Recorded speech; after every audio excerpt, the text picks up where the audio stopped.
Adam Smith, predominantly known for his seminal work on economics, The Wealth of Nations, dives deep into the philosophical realm with the theory of moral sentiments.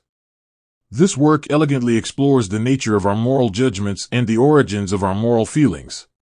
Before we dive in, if you find this content valuable, please hit that like button, subscribe to our channel, and leave a comment below. It truly helps us grow. Now, let's get started. Here are 10 main ideas from this work. 1. Impartial Spectator. The philosophical concept introduced by Adam Smith, the impartial spectator, serves as a cornerstone for understanding moral judgment. Smith suggests that when faced with a moral dilemma or assessing the appropriateness of our actions, we should envisage an impartial spectator.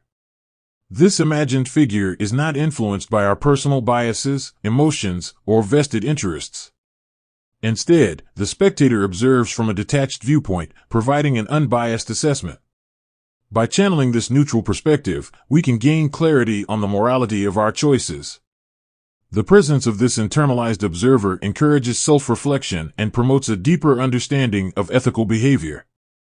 Through this lens, we can discern whether our actions align with broader societal values and norms.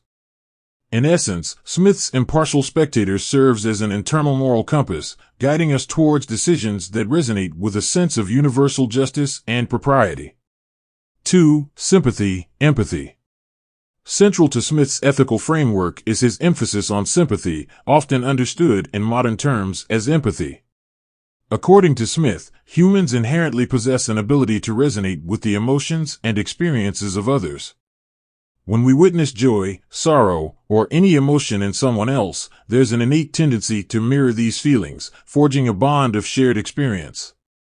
This emotional attunement enables us to understand others' perspectives more deeply and forms the bedrock of social cohesion and mutual understanding.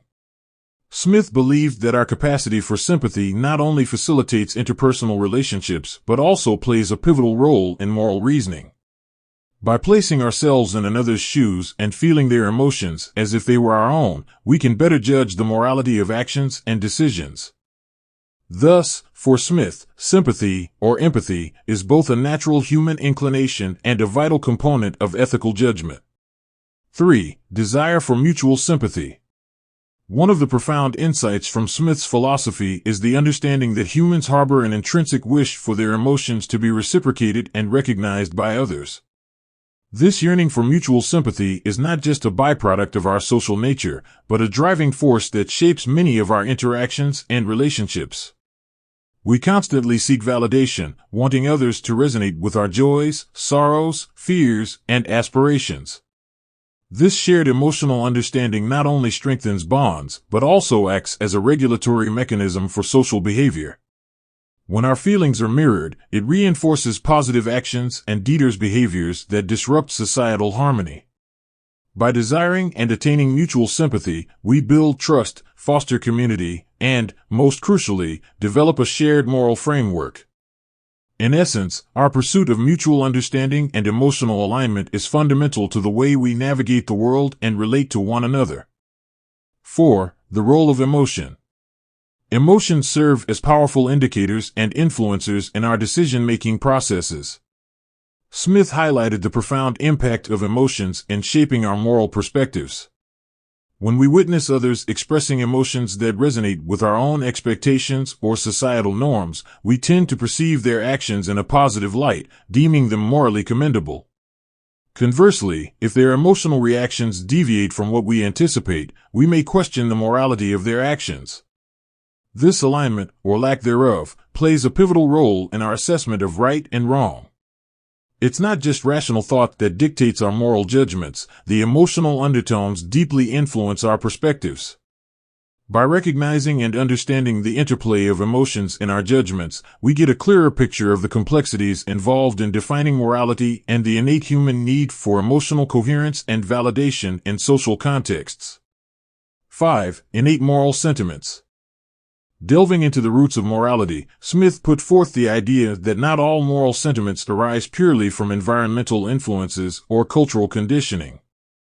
Instead, he posits that certain moral feelings are inherent to our human nature. These innate sentiments serve as foundational building blocks, guiding our sense of right and wrong from an early age. While culture, education, and life experiences undoubtedly shape and refine our moral compass, there exists an underlying moral instinct that transcends societal teachings. For Smith, this suggests that there's a universality to certain aspects of morality, with these fundamental feelings acting as a shared thread binding humanity together. Recognizing and acknowledging these inborn moral inclinations helps us appreciate the deep-rooted nature of ethics and the common values that bridge diverse societies and cultures. 6. Judgment of conduct. In Smith's exploration of morality, he emphasizes that true moral assessment extends beyond merely observing the outcomes of actions. Instead, it delves deeper into understanding the intentions, motivations, and character traits that drive those actions. While the results of our deeds can be tangible and evident, the moral worth of an action is intricately tied to the underlying intentions. A well-intentioned act that leads to unintended negative consequences might still hold moral value due to its origin in genuine goodness. Conversely, an action resulting in a positive outcome, but driven by malicious intent, might be viewed critically in a moral context. Smith's perspective underscores the complexity of moral evaluations and the importance of considering the holistic nature of conduct, balancing both the visible consequences and the intangible motivations behind them. 7. Hierarchy of virtues. Smith's moral framework doesn't treat all virtues equally, he delineates a hierarchy among them. Virtues like justice are considered foundational, ensuring the basic functioning and harmony of society. Without justice, chaos and discord would prevail, making social cohesion virtually impossible. On the other hand, virtues like prudence guide individual behavior, ensuring self-preservation and wise decision-making. Beneficence, the act of doing good or producing good results, adds richness to societal interactions, fostering goodwill and mutual support among individuals. Then there's self-love, which, while often seen in a negative light, can be a driving force for individual growth and achievement when channeled correctly. For Smith, understanding this hierarchy is vital as it helps determine the relative importance and role of each virtue in both personal conduct and societal structures. By recognizing their respective significance, we can better navigate the intricacies of moral decision-making. 8. Moral self-education. Smith asserts that morality isn't a static trait, it's a dynamic quality that can be nurtured and honed.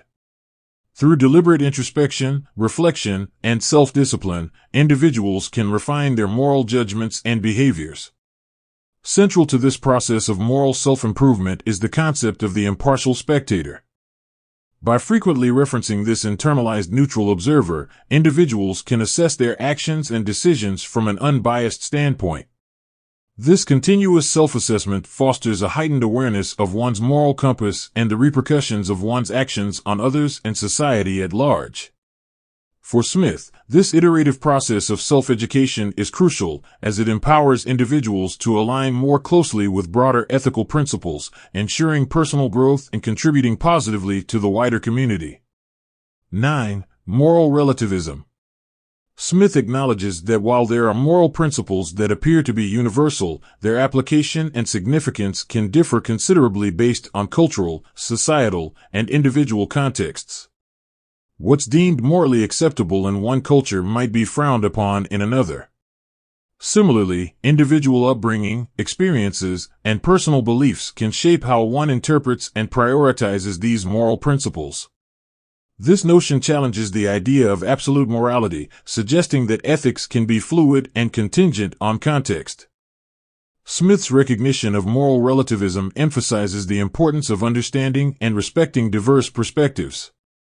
It invites a more inclusive approach to ethics, where dialogue and mutual respect play pivotal roles in bridging gaps and fostering understanding among varied cultural and personal viewpoints. 10. Connection to well-being. For Smith, morality is intrinsically tied to the overall well-being of an individual. When we act in alignment with our moral principles and virtues, it doesn't just contribute to a harmonious society but also bolsters personal well-being and contentment. Living a life grounded in ethical choices fosters a sense of purpose, inner peace, and self-worth. Individuals who are morally aligned often experience fewer internal conflicts and enjoy a deeper sense of satisfaction in their lives. This harmony between personal actions and moral beliefs can lead to genuine happiness. Thus, Smith suggests that morality isn't just a set of rules for societal coexistence, but a pathway to achieving personal fulfillment and a meaningful life. In conclusion, the theory of moral sentiments is a deep exploration of the foundations of our moral compass. Through the lens of sympathy, the impartial spectator, and the intricate dance of human emotions, Smith provides a comprehensive account of how and why we judge the way we do. This work remains as relevant today as it was in the 18th century, shedding light on the intricate webs of morality and human connection.